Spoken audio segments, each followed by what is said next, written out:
My thing is I am the digital content queen. That is my title that I've given myself. Essentially, I believe that persons should maximize their content creation, um, content production, and use that ownable asset to maximize their earning potential. So using I help people to create content that will get them paid. Now, using their expertise. So, for example, as someone who is a business development officer, you have your specific set of skills. These skills can be unique to you. There are other persons that do that, but there are other aspects of your talent, your passion that can be monetized and can be done. You can do that digitally. My role is to help you to pull that out and to kind of put that on show so that persons can see that through content creation, which you own and which can be used evergreen. You can use this content over and over again to attract the eyes of the persons that you're looking to attract. We go through, we figure out who it is you're trying to attract. We use all of these mechanisms and all of these methods to come up with a plan that works for what it is you're doing in your business, or if you're looking to start a business based on your talents. Welcome back. And now at center stage, the digital queen herself. All right, so you learned that she gave herself the crown. Now let's see if she's earning it. She deserves But it. it tells you can give yourself a crown. That's what she just said. You can give yourself a crown, and Yeah. it seems to determine how your personal brand this can be monetized. Right. And I say the Kardashian because they just turned that into big money for themselves. No, absolutely. They were very smart in how they approached. I mean, I'm not saying that I agree with how, the trajectory of how their businesses were formed, but they were very smart in how they used their kind of spun their story and made it into huge businesses, especially using digital marketing and online as their kind of, thing that made them mega stars. All right, so the Kardashians don't look very much like us, even though some of them like people who look very much like us. But on the weekend, my niece showed me she showed me several videos of a blind man, a Jamaican man, who sings beautifully, and all of his videos have like hundreds of thousands and million and plus views. And all he does is sit, it's clear that he's blind. He has the unfocused look of a visually impaired person, and sings somewhere to the left of the microphone. Just sings. Yeah. And thousands of persons. Listen. So what does that say about people's curiosity and interest in what we eat, what other people do? Yeah, it is crazy. And I've said it. People are intrinsically like voyeuristic. People want to see other people's lives. And again, if we bring it back to the Kardashians. Oh no, I was hoping we I'm wouldn't. sorry. That's why I went to the blind man. We're coming back to the blind man. Come back to the blind man. Men feels a pastor like the Kardashians. Have you ever watched an episode? No. You would never speak of them again if you did. But it's interesting because, like that blind man, there are so many persons in this world. They now have the tools to do that. So now he probably has hundreds of thousands of views per video. He can get paid to do that. I'm sure he's Sit down getting paid. That's and- why he trots himself out day after day and sing. and sings. And that's the thing. What we need to understand about persons that go viral like that, these people have found their niche. It's very much a niche that he's found. He's blind, he sings, and I'm sure I'm not deviating per video. Like, No. he's probably just doing the same thing consistently, whether it's maybe the background change, but he's found his niche and an audience who appreciates him for what it is that he is good at.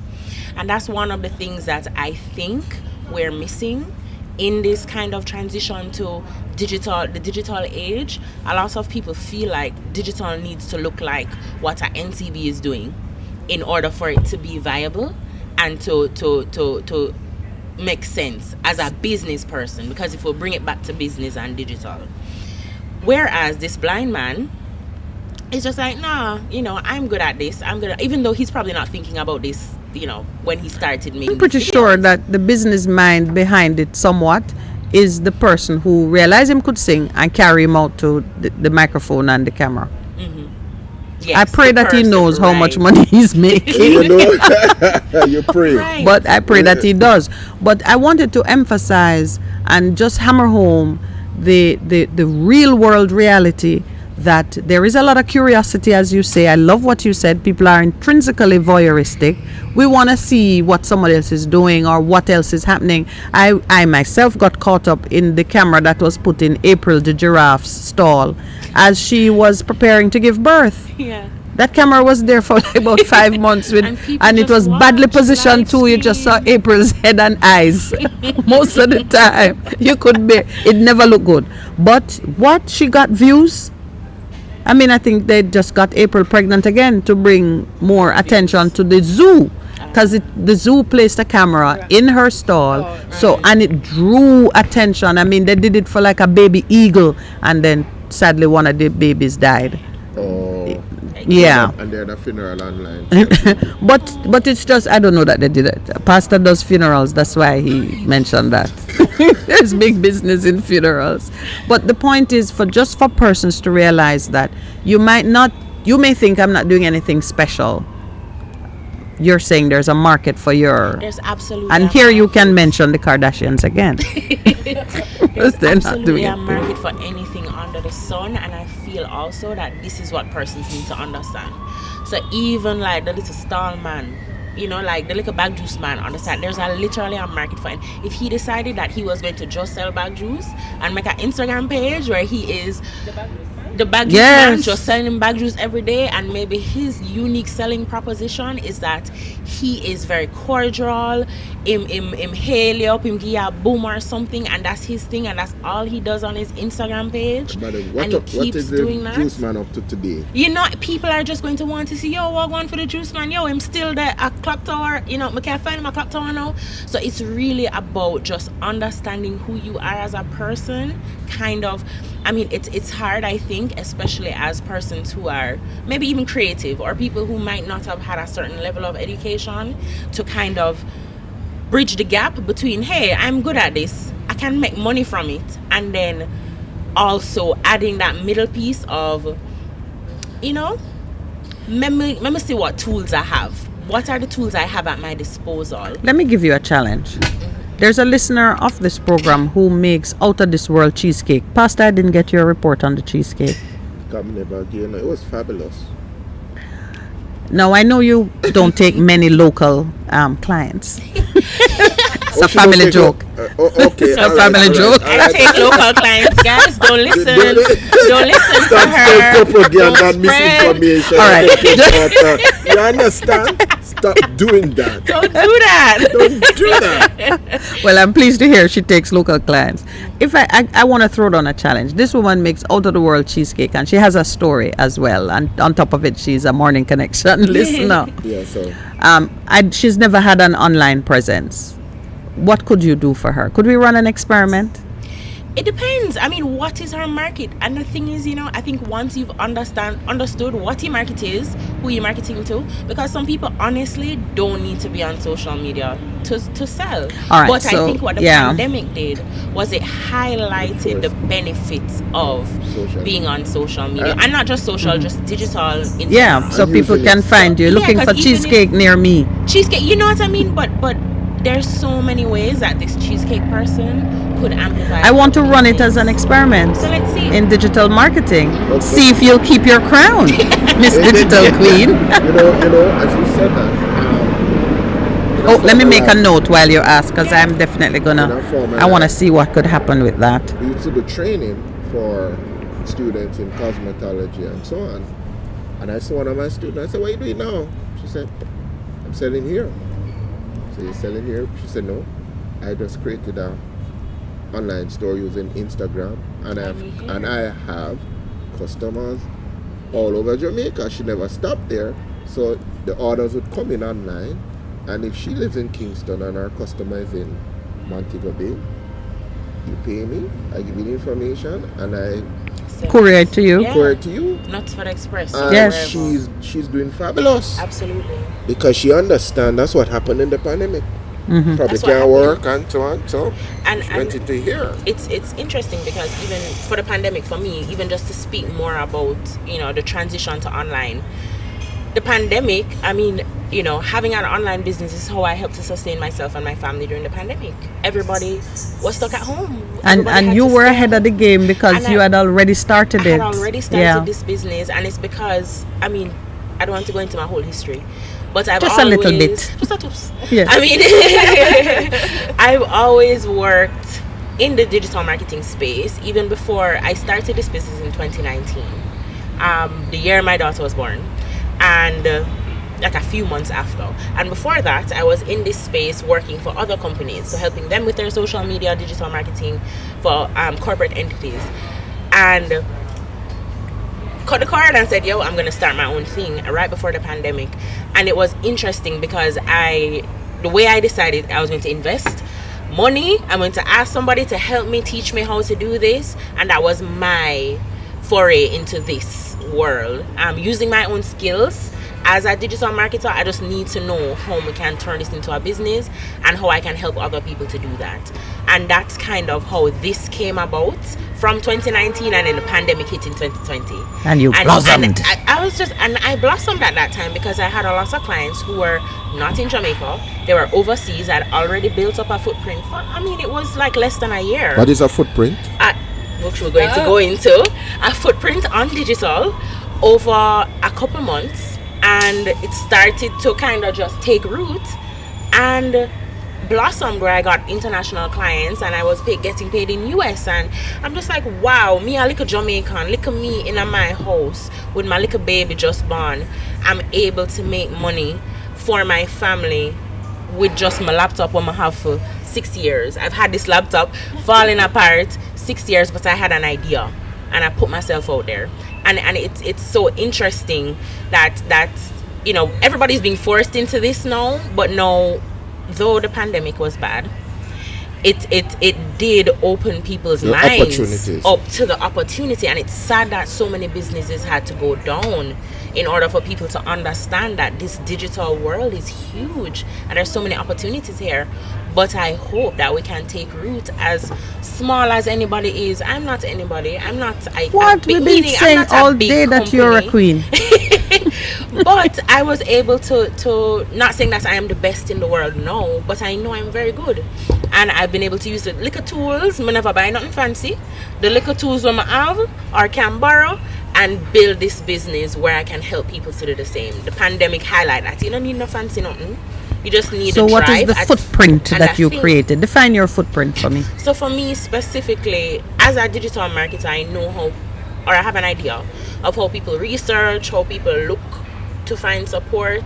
So for me, I looked at that. So my audience, I need to, a footprint, for example, for to start, is basically a breadcrumb. It's like your history. So it's whatever you do online. Your footprint is the trail of things you do online. All the ways in which your real world experience intersects with the digital world. Yeah. So whether that I is don't on have the much of a internet, footprint. or you'll be surprised. Well, the morning connection and You'd be know surprised. You have a No, footprint. because the thing is, you have Don't a remind me of my footprint, please. You have an active footprint, and I sure do now that I think about it. You have two different footprints online, and the thing is, a lot of people think they don't. You have an active footprint and a passive footprint. Active footprint is what you put out. Right. So I made an active footprint for myself with this business in order for people to find me. So I make a social media page, I make a YouTube channel, I LinkedIn, I did those things, and those are my active contributions to the internet for people to know that, hey, I exist. Whereas a passive footprint is probably more of a layperson. So for example, you just click on our website. So your IP address and all of the technical things that trace you so that the internet knows you creates a breadcrumb, and a trail is created. An app, just like you said earlier, people click terms and conditions and you say yes.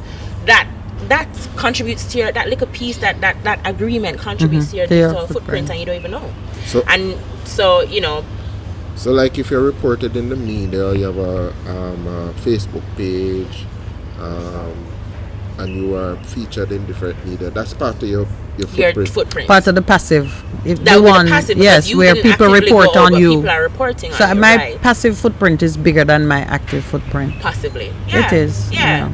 And for me, it's the reverse, because I wouldn't have had a lot of press before I started my business. So mine was most of my footprint. Well, not true, because I had social media platforms before, but most of the footprints that I associate with my business are all active. So what do you recommend for if you're being intentional about business, develop an active digital footprint where you Yes. get to set the narrative, cue it in the direction you want it to go. Absolutely. And the thing is, and I think it also segues into something that we were going to touch on.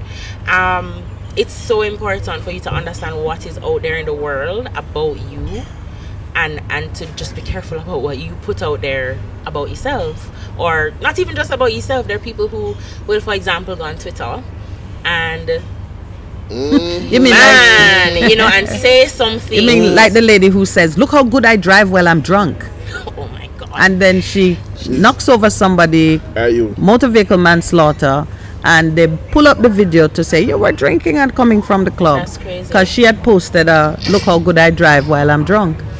Truly, it's true. It's in America. It's not a Jamaican. Jamaicans No, but- wouldn't. but- I hope. Things That's a like that, fool. Yeah. people don't understand how that kind of factors into your overall life. Whereas years ago, you could do your thing, you could go to the club, you could get drunk. We're not getting drunk, guys, but we're going to the club, we're doing things we shouldn't be doing or whatever, but there weren't cameras to capture these moments. You could have you could have do whatever you're doing, but then nobody knows about it. Now we're in a world where everybody have them phone in them hand. Everybody has or feels the compulsion to share what's on their mind all the time, are being encouraged to do that. And I'm not saying we shouldn't, but we need to be careful Comes back to about haunt a it. lot of Comes people back go for because job interviews and so absolutely on. one of the things people are asking for job interviews, because a lot of the I have a couple contracts now. A lot of the questions that they ask, what are your social media profiles? They ask you what give me your Instagram, give me your Twitter, give me your LinkedIn.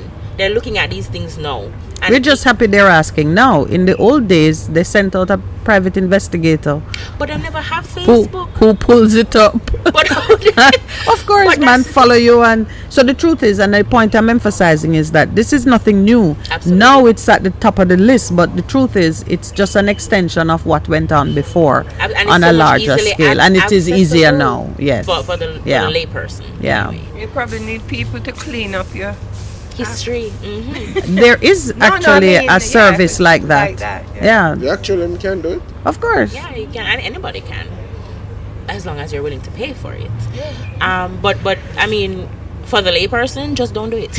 Right. If you can avoid, Because that have moral implications has too moral, right. about decorum and how you conduct yourself. It's better not to do it than to have to go and pay a fixer to scrub the internet. and even still, someone still has a copy of whatever is being scrubbed, possibly, and it can come back. And can come back. Yeah. That's interesting. There's another job to deal with the person who has it. Just create a new You job. see, and that's you're creating so many more jobs. But all of this to say, if it is that you're looking to build, some kind of thing online to sell your honey, your honey, or your mango something, juice. you need to know what your digital footprint already looks like. If you've already done things in your past, you know that, for example, maybe you're not going to associate this product with your name. Maybe this is a nameless product, but that is That is a very good tip. It's If a- you have had 10 failed restaurants, do not come and advertise your new restaurant. Okay. Yes, under your own name. We're talking more to the industry youths, the solopreneurs, the individual entrepreneurs who don't necessarily have a fixer, but it's just being, preventative Preventative in as your opposed approach. to Yes. reactive. Would you recommend today that persons either stay away from social media or actively create the presence that you desire? What would your recommendation be? For a business, absolutely create. I mean, I think it depends on the industry that you're in, your target, and all of that. That determines what type of social media platforms you create for yourself. So some businesses don't need a Facebook presence. Some businesses don't need to be on TikTok. So it really just depends on what your business is, or even if it's not Facebook. All businesses, I believe, should have some digital presence. So ignore it at your peril. In not so recent times, probably just before the pandemic really tightened the screws, a very popular local jerk pit had a bad experience on. I'm gonna just remind you of it. I see you nodding, so I know you know. We might have even spoken about it because I was asking, could you help? Someone went to the restaurant and had a bad experience and posted something on it, and then a series of exchanges took place online, and it kept escalating. Can I tell you that place is closed now? I don't know if that had anything to do with it, but I remember you had some pointers. You were saying some things about it. If you have a business and you get a bad report, or something is going on online, how do you recommend that person's respond? Because that is Jamaicans very feisty, if you said it, the stupid is runny. Them going to tell you other things. Yes. I do remember the incident and the place involved. So I don't know where to start. There's so many places to start. One thing that I would definitely recommend as a business, you always need to keep it professional. And I think the issue with that specific instance is that maybe the team member or whoever was in control of the social media, because you see it happening all the time. They might not have been in sync, I don't know, with the managers. If they were, but you need to understand what the voice of your brand is and how you kind of have to have a strategy in place before. You don't ever take exchanges like that and keep it in the public forum. It doesn't make sense. If somebody's complaining about something, sure, address it. Say, hey, somebody said the stupid is running. You might reply, I'm so sorry that this is your experience. Please let us have a conversation elsewhere. Or please come back and let us delight you with the perfect stupies. You could do that. You could do that. But again, I think it's a case by case, because there are people who are malicious. So you do want to maybe do some investigation before. But if your thing is that, okay, if anybody complain, I'm going to just squash it there, then that can be your response. But never should it be, I don't think, that the exchange is happening right there with social media. Before we take this break, I want to extract a tip from you, because I'll just confirm it for me. I hear you saying in all of that as a business, do not let the person who is in the heat of the discourse control what goes out. And it sounds like you should nominate someone to control your social media pages. Don't let it be whoever passed by and see the quote or whatever it is. So we'll take our break, then we come back and get some more useful tips from our digital queen. Welcome back, and thank you for sticking with us. This is the Morning Connection. Of course, we're live at the Ligani Club, and we are in the business now of ordering delicious Jamaican food from JD's Urban Pub. And it looks like Ackee and Saltfish has won the day. Pastor is hoping for some fried dumplings with his Ackee and Saltfish. Yes. Let us see if that can be arranged. So we're ordering in advance. All right, and so the producer, hey, fried dumplings are having a day. But back to the issue of the moment. Digital Queen. Yes. Where did I leave you? So we were talking about I don't remember. But oh Lord. We can pick up talking about, I think we were talking about a very important issue. I don't know if we're really concluding when we're talking about the importance of that footprint and creating the footprint and being deliberate in how you manage it, not just allowing anybody not just allowing persons to kind of create your own narrative. Don't cuss out people online. And not cussing out people unless online, that's what you're selling. No, I would hope we're not selling that. But the world like all kinds of things. But in terms of just tying it back to the situation that happened in that footprint. Yes, in that restaurant. In that restaurant. I do think the situation wasn't handled correctly. I mean, clearly we know that.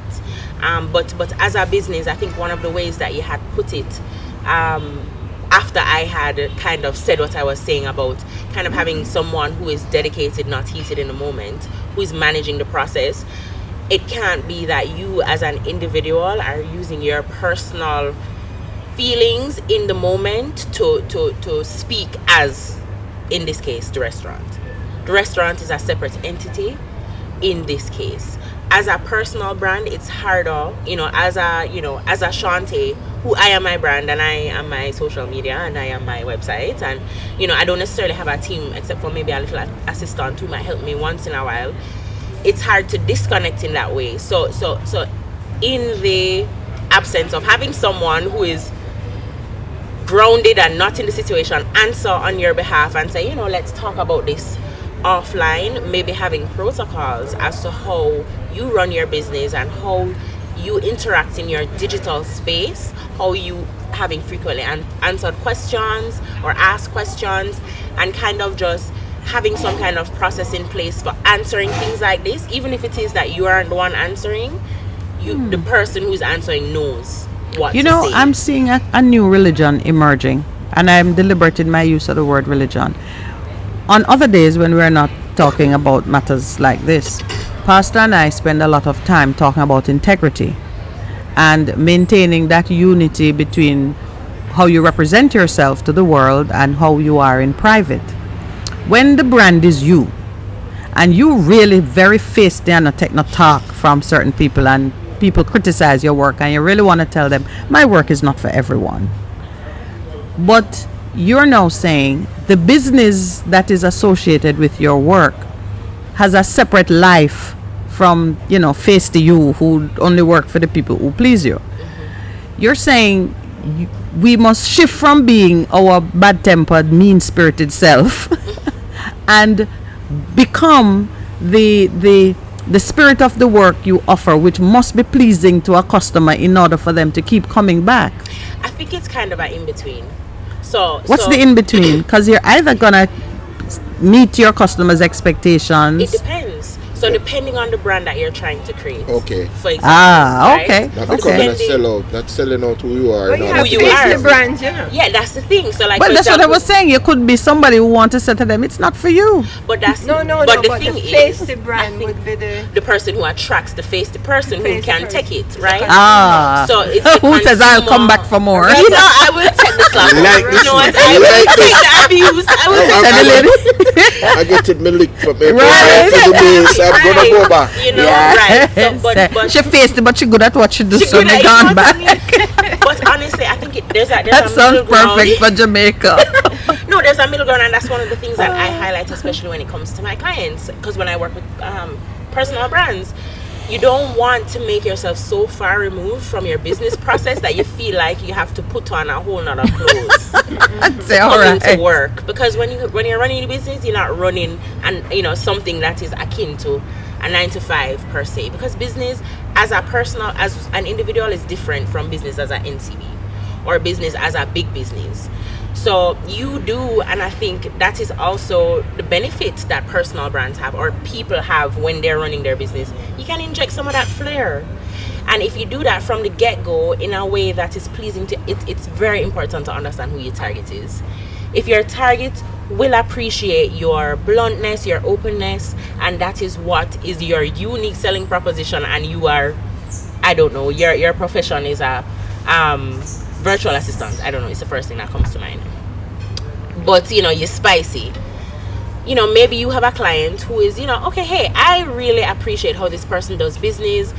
Apart from her being spicy, apart from her personality, she also is, her business, what it is that she does is top notch, is top quality, is whatever, and the spiciness add a little extra because I want to work with that person. She appeals to me in that way.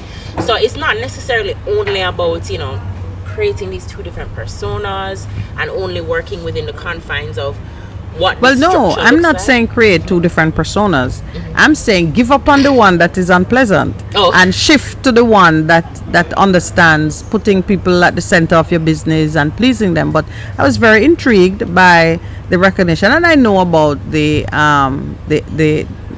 S&M type, the individuals, the sadomasochistic type. Right. Just right. I understand those who love pain, and who will come back because you beat them while giving them business. Oh boy. But so yeah, that was intrigued by that there is in fact, and if Jamaicans feel that no, we're not ready for the world, or the way we do things might not be pleasing, there really is a market. There's a market for that. But I think it also comes with kind of just setting aside your pride as well, and understanding that yes, like you said, there is a room to just know that all right, there are certain things maybe I can't do, or I have to tailor for my audience. But fundamentally, I understand that my audience likes me, but I can't tell people certain things when they're trying to ask me a question. Right. And Yeah. things There's like that. something that comes out of that. It has become a trend that persons have a online presence that's totally different from who they are in person. Like the song "Do It for the Love, Not Do It for." Remember that song? That some people Sing it again, Pastor. We missed it. No man, you know what I talk about. Yes. For the love and Chronics, Don't do it for the yeah. likes. Yeah. And he was basically poking fun at people who are doing a lot of things for the likes, but it really, there's no substance to it. How do you respond to that?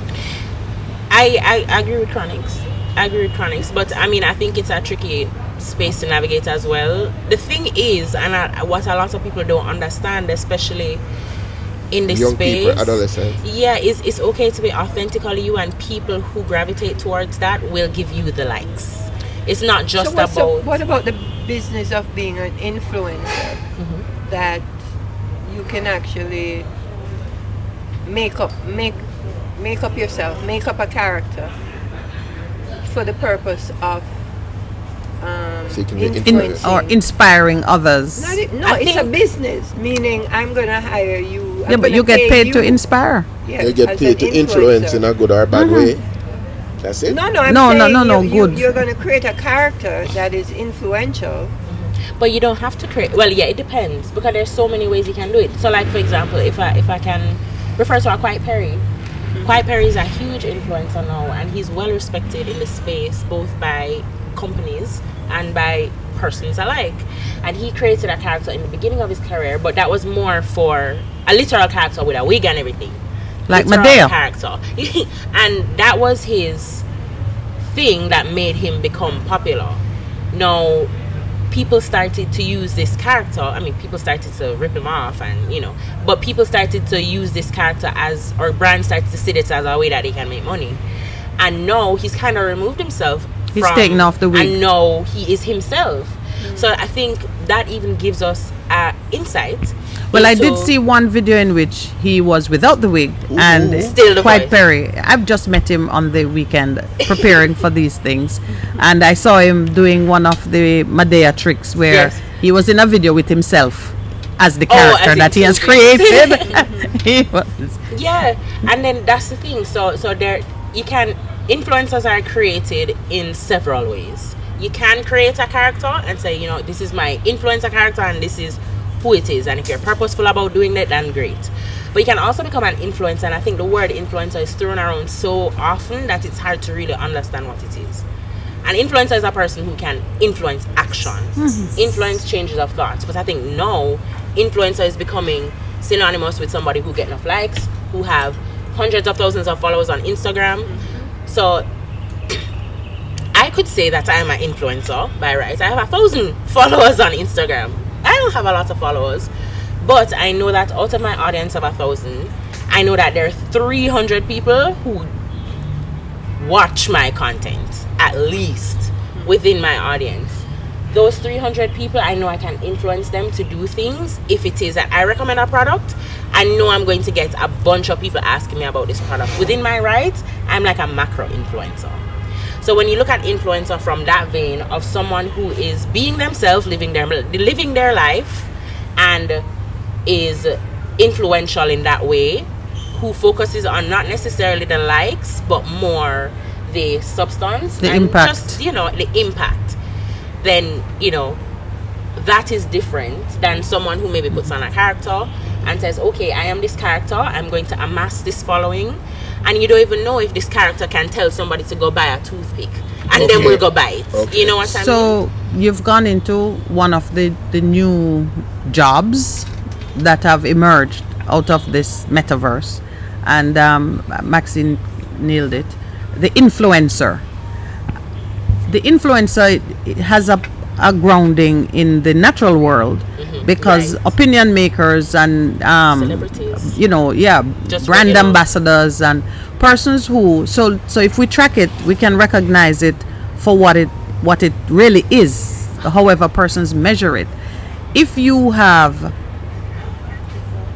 a strong following or appeal as a celebrity in some profession you occupy, or something that you do as a hobby or whatever, and you have persons who share your interests and they acknowledge you as a strong voice or a powerful presence in that area, then you have the first ingredient to be an influencer. So absolutely. When you transfer it into the digital world now, You and monetize it. then you can monetize it by becoming that The voice of this the voice, thing or right, right. yes. So there are some persons who may be a natural pick as influencers because they have appeal in the real world that will follow them online. And then you have the person that Maxine was speaking about now, Creates. someone who creates an identity completely online, use it to draw awareness and people to them, and then they leverage that Right. that appeal into a money play. Monetizing, right. So those who are thinking of an online business, if you already have influence and impact, like Pastor Percival could Take his presence. could convert it to an online, and it's still Pastor Percy. It's just that he would then all the people he speak to, he would then say, follow me on this, that, or other social If you media want to hear more platform. from me or about Right. And after persons watch and see that you always have a crowd, because your followers like a crowd that's following you. No, for you. You always have a crowd around you. Persons will say, you know what, while Pastor Percy is there counseling people, why don't I let him advertise a particular product for me? Whether through, we're trying to encourage like product placement on this table.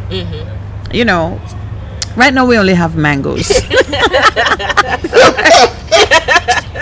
Product placement for nature, for Mother Nature, but it can be a device and so on. I do want persons listening Drinking to water. sharpen their awareness on how they can, as you say, with a low level of investment, take a position in this industry. I did talk about influencers. People might not remember this. Cristiano Ronaldo at the Euro 2000, or recently, one of the major 2000, not recent. What on No, earth no. is going on? No, man, I'm talking about 2020. I'm trying Oh, to okay. remember. Oh, exactly. oh, Euros. Yes.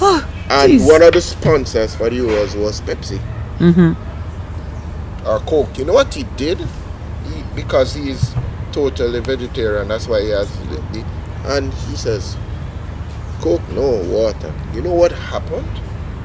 The stocks for Coca-Cola went down. Like, that's about $4 billion, because of the influence that he had. Okay, so him not thinking about who sponsor the league, it's a water, just it's a push agua, aside yes. the Coke and Just say agua. Agua, yes. Amazing. That is crazy. Yeah. That's influence. That Yeah. is influence. And he True wasn't influence. trying to be. He already has it. Inadvertent. Absolutely. Inadvertent. Said Yeah. Coca-Cola, no. Water, yes. Yeah. And when Michelle Obama exercised her right to bear arms Oh. and Literally. kept wearing sleeveless garments, the particular garment in the different stores, Skyrocket. it just went off the racks. I didn't Yeah. know that.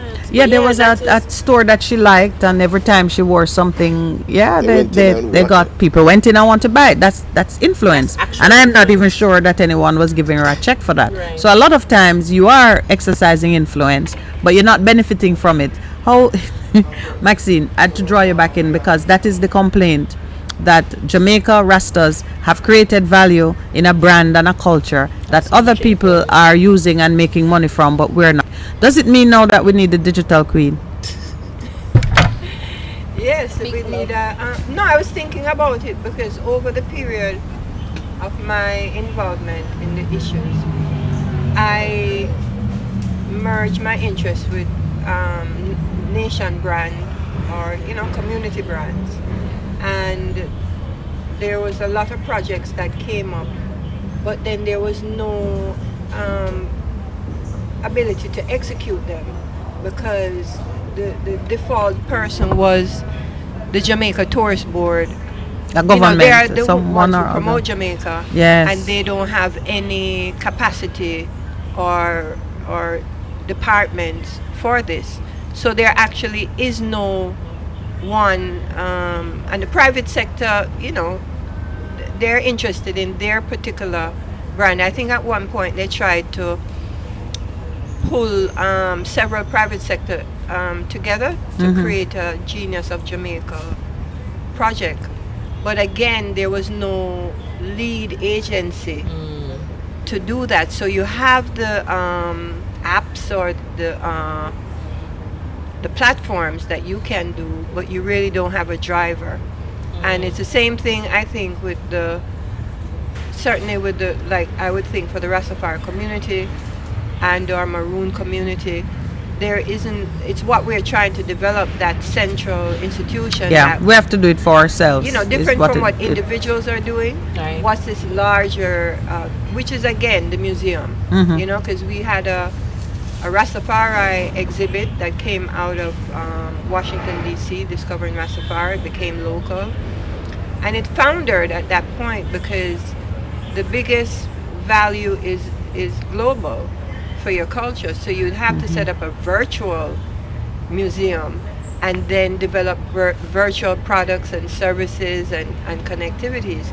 But then you need an investment, and you need You have to anchor it So you have to anchor in it, the ground. And that's what's not, it's as I was hearing, That's what's missing. that's Right. what's missing, because I do remember coming up with so many projects and services and stuff like that, and then there was nobody to execute it. It's the execution. Right. Well, I think we've got the answer to that one now. So, Miss Chauntae, what next for you? For me, Yes. so right now I'm contracted for a private sector entity. So I'm actually full-time working on a very exciting project, which the public will hear about soon. Teaser. Yes. But otherwise, for Digital Content Queen, I still do consultations. So I do consultations for small businesses to help them. Oh, I also have a course coming up soon. That you'll be Course? teaching. Course. That you'll be So, teaching. it's an evergreen course, so you can go on my website and purchase it. It's a course Evergreen. essential. You guys throwing, you're throwing this statement. What Oh, does sorry, that mean, sorry, please? sorry. An evergreen course. An evergreen course means it's not a live course. It's Okay. not being done live. Everything is pre-recorded. There are resources that come with it, like downloadable worksheets, workbooks, quizzes, Wow. and things like that, and videos of me teaching you things. Okay. What's the cost? And the course is called Clients Unlocked. The course is going to go on sale for about $97 US. Within the next 2 months or so. I'm actually really excited. It's something that I've run live twice. Essentially what it is it was a challenge. So over 4 days, people come in, they watch my session, they do the workbooks, and we're teaching them all about building a brand, your online brand, starting Wow. from understanding your target audience to understanding what you want to sell, how to speak to them to get them to Respond. how to create content that's impactful, and also how to have those sales conversations, and all of this happening in the online space on digital. Wow. So that's what the course is about. So when you accept my challenge and do the cheesecake I was actually business, thinking you it's can something record that it. I was thinking it's something that she could actually probably filter into this course. Yes, you could record it and Yeah. include it. Yeah.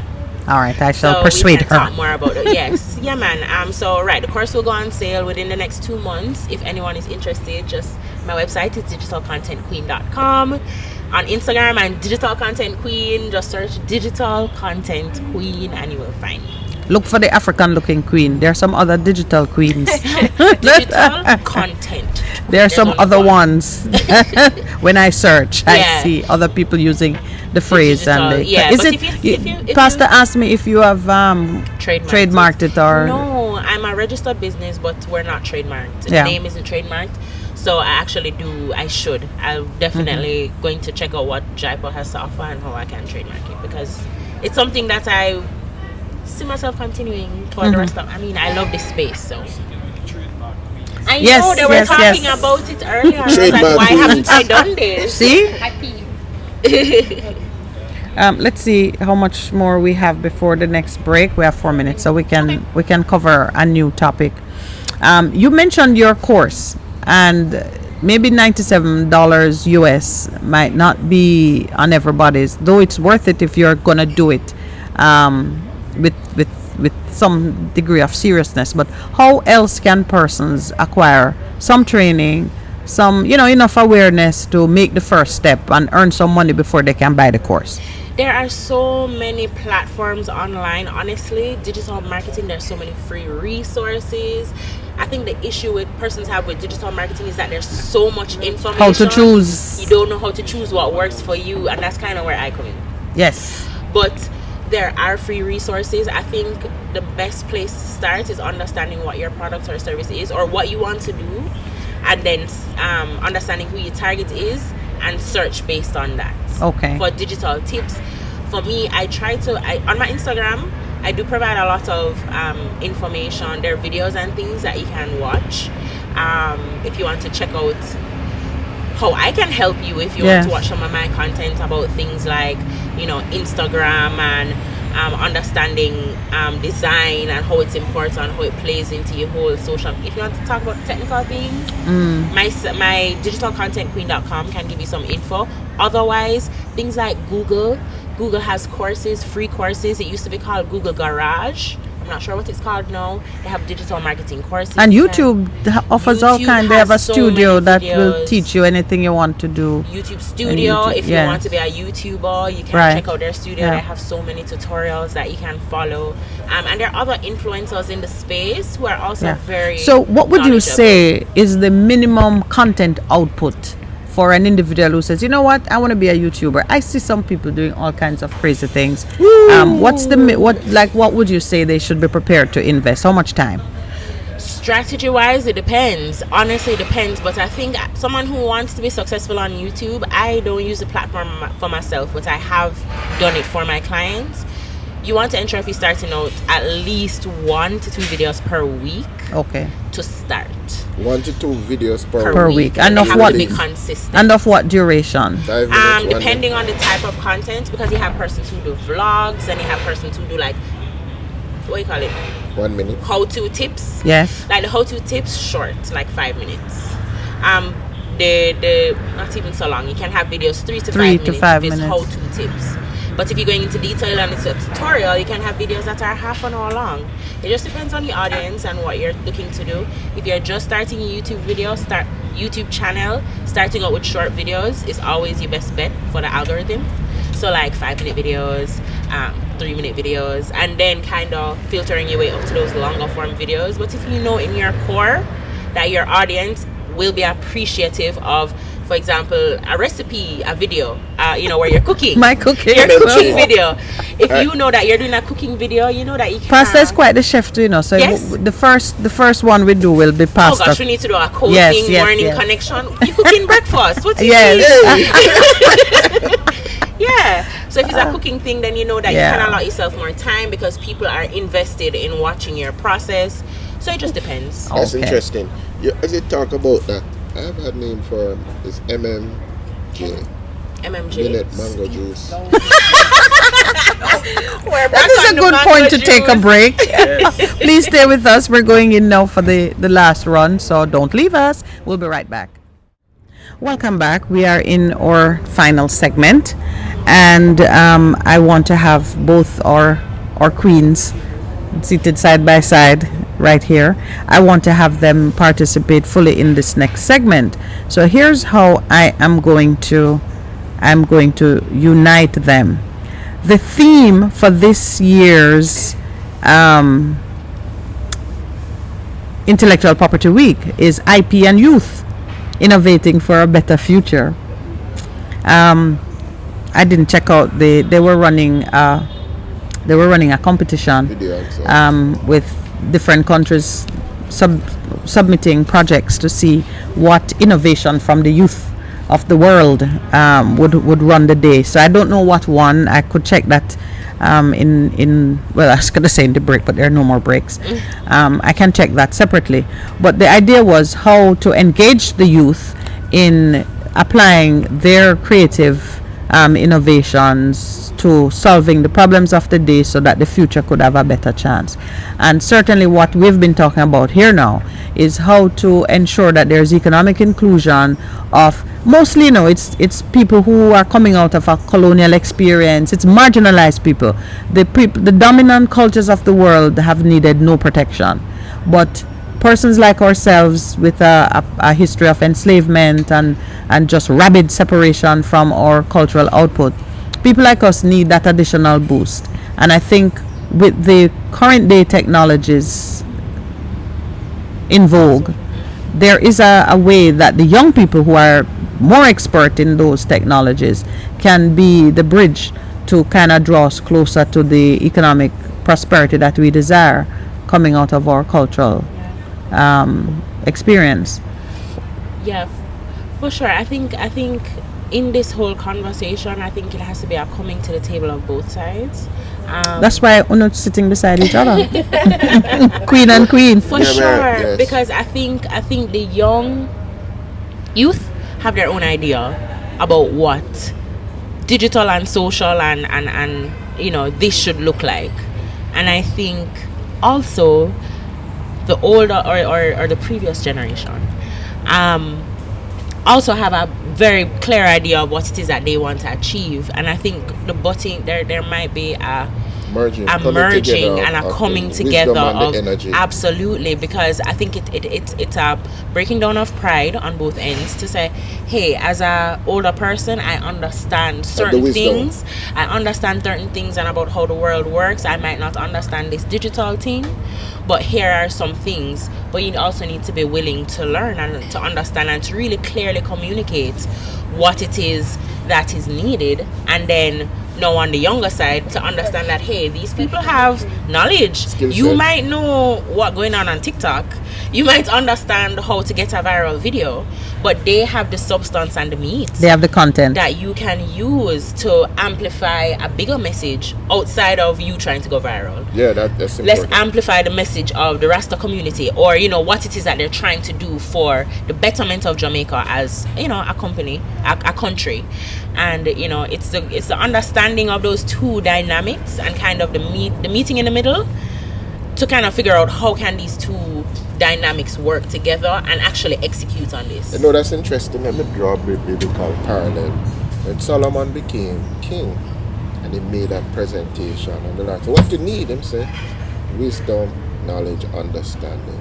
The young people have the knowledge, the older people have the wisdom, and the standing as how we're going to use that in terms of moving whatever message you have forward. And even from, you have a lot of preachers who online, like Elevation Church, right. Transformation Church, and these guys, they have transitioned from their pastors who are ahead of them to get the message out there and the amount of audience that they have. Absolutely. There's so many different entities that have found a way to kind of bridge that gap and move forward, and I feel like that is what we need to find out. How do we do that? Well, I think first of all, the target for the community, because I come from the music industry, so I'm older, but I'm into the new technology. Absolutely. Yeah, no, for sure. Right. But what I would say, what I'm inspired to think at the moment is that our market as consumption is external. So our issue is to reach that external market and focusing in on Africa as the center for the Rastafari experience, and how that market is growing in leaps and bounds. You know what I mean? Like it's one of the biggest markets. It's huge. That would be the area that I would, out of this, pursue, is how to connect us with the young people in South Africa, Ethiopia, coming up with ideas and projects to link them. Like I was saying to Sizzler in Augustown, and what he's doing there, I said, can we find a community in South Africa or Ethiopia, like to twin? Of course we To can. twin this city with that city, but Yeah. other than twinning it now, what is the Because you can twin it on the ground, but you can also twin it digitally. digitally? That's what Yeah, that's what I'm thinking Yeah. about, because But African fashion, I'm gonna rush you a little bit through this segment because absolutely that is gonna happen. Once the connection is made, you can't undo it.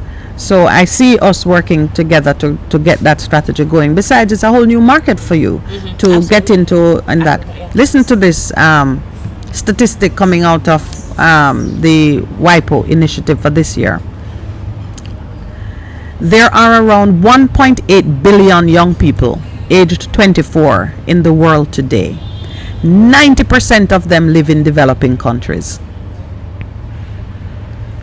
I mean, I read that and my skin I react, because what we are hearing and what we have to recognize, this is not manipulation of anybody now. If 90% of the young people who own the future live in our place, as between Africa, the Caribbean, developing countries, we own the future. And so their theme this year was to challenge young people to use their ingenuity and creativity to create solutions for the future. But this is telling us that this now can't take back. Most of the developed world have aging populations. Absolutely, and they're looking. And no matter how they try, they're not going to live forever. So you have aging populations where for years and years they have focused on reducing the size of their family. While in another place, the brown skinned people are saying the world will be brown.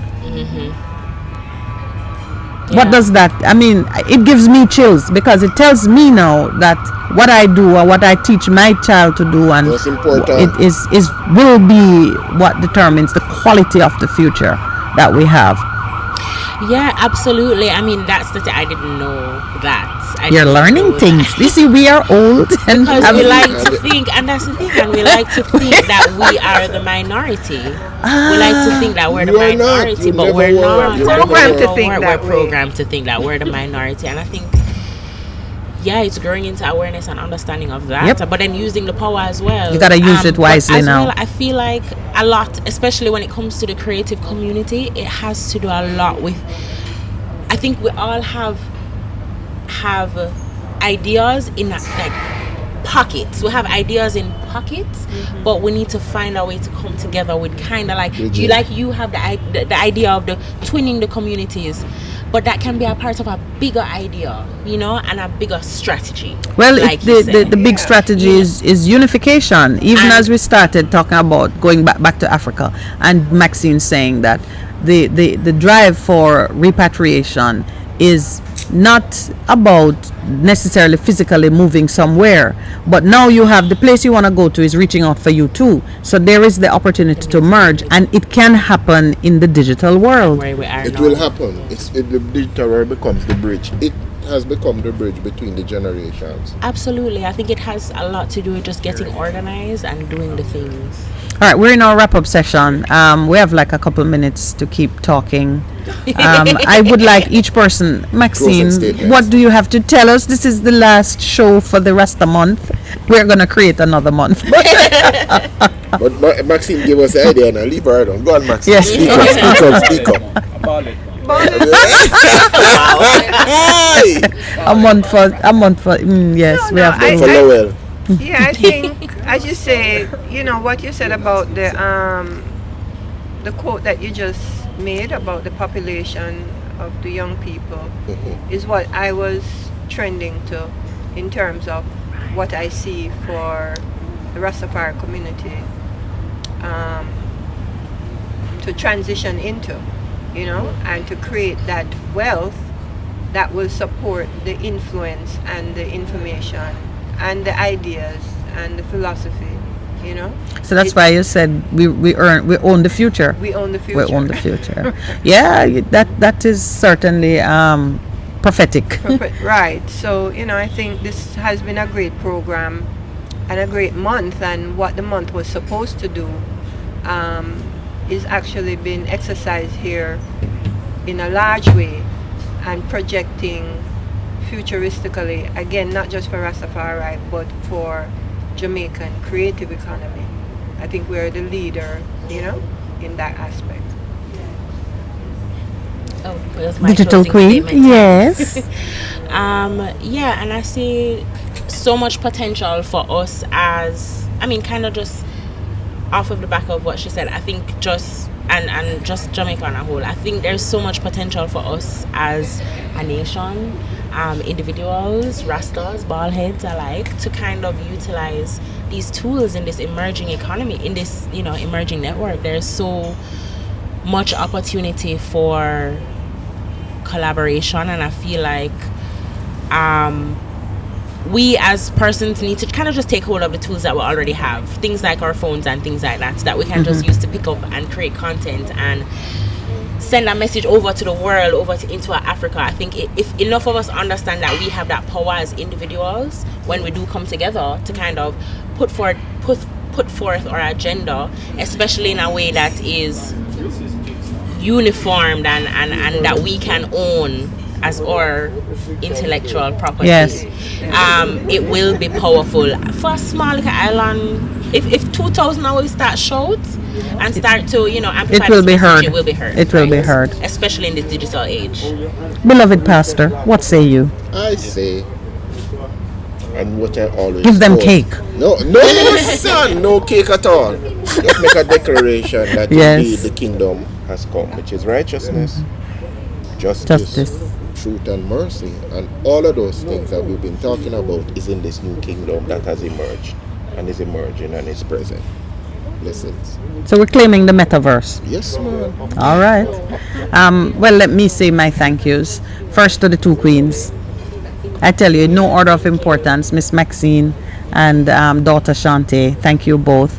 It's been kind of like the perfect close to a wonderful month, because we brought it full circle, starting with the business of just the specialness of the Rastafarians, who they've been to the world, not just to Jamaica, and looking at the main indicator of their existence, the way they have influenced culture globally, and looking at the issue of economic inclusion.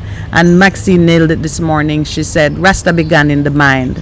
It is an intellectual output, and for you to come now and begin to say, here is how you can get your money out at a time when you can use some low-cost initiatives, just a phone that everybody have and treat it as entertainment. If you have a good phone, you can start a business. That is so much power that I don't want anybody to underestimate the size of it.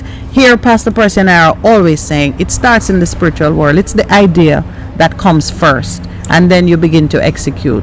So if we have the boldness to seize those ideas and use the equipment that we have, knowing that what's in your head is valuable, and it no matter how you talk. Listen, I hear some YouTubers talking patois, and when I see the number of views and so on, somewhere in the world somebody's making an effort to understand our way of speaking, and that is just a powerful thing to know that everything we say and think have value somewhere, but the valuation have to start internally. You have to see it as valuable and special. Enough with the preaching. Have a great weekend, everyone. Thanks to those who are online. Yeah, I'm so sorry, you were saying a lot, and I wasn't really sharing. But Earl Brown, thank you for voting for my mango juice. MMJ. And I just want to say to Pastor, actually May would be a good Pan-African month. That each Thursday you could invite an ambassador from one of the African countries. Oh, well, both. Yes. So you have So two both things, speakers, the future, because the children are the future. Future, So if right. you twin it with the Pan-African Trust. You know, Well, thank you for that May idea, 25th Mama. is African Liberation Day, and Yes. that was the birth of the OAU. So Yeah, We man. could really. All right, we shall discuss that over the delicious breakfast we're about to have, courtesy of JD's Urban Pub. Thanks to the Ligani Club family for hosting us as always on a Thursday, and the Mango Tree for blessing us. We were practically being assaulted by mangoes this morning. It was beautiful. And Chauntae, to say goodbye to you, Earl Brown says, Chauntae Hamilton, love your online ads. I just posted on Facebook. Oh, wow. So, Well, see, thank you. I'm we not have reading the influence. ads. All right, everyone. Thursday is the new Friday for us. So have a blessed weekend. And to the producer, the team, and those back at studio, thank you all for making it possible. And thank you, Pastor Percy. Inch Pro. The NG Pro. Yeah.